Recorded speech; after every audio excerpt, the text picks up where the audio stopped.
Good morning. ഇന്നതേ ഇവന്മാരൊക്കെ നന്നായി ഒന്ന് കെയർ ചെയ്യണം.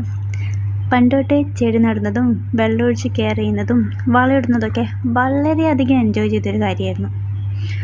പക്ഷെ പിന്നീട് എപ്പോഴോ അതിനൊന്നും സമയം കിട്ടാതായി. ഇപ്പോഴാണെങ്കിൽ പ്ലാന്റിംഗ് ഒന്ന് ചെറുതായി റീസ്റ്റാർട്ട് ചെയ്തപ്പോൾ നമ്മുടെ മനസ്സും റീഫ്രഷായി ഫീലാണ്. ഇപ്പോഴാണെങ്കിൽ സഹായിക്കാൻ കൂടി ഒരാളും ഉണ്ട്. ചിലപ്പോഴൊക്കെ ഈ സഹായി 8ന്റെ പണിയും തരുന്നുണ്ട് കേട്ടോ.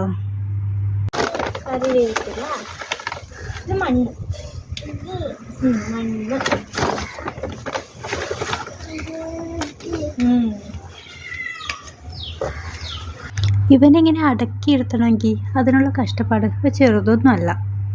പിന്നെ ഇതൊക്കെ ചെയ്യാൻ അവൻ ഒരുപാട് ഇഷ്ടമാണ്. പിന്നെ ഫോണും ടിവിയൊന്നും അല്ലല്ലോ, ഇതൊക്കെയല്ലേ ഇവർ കണ്ടും കേട്ടും ചെയ്തും പഠിക്കേണ്ടത്. അപ്പോഴല്ലേ അവരിലും നല്ല മാറ്റങ്ങളുണ്ടാവുള്ളൂ.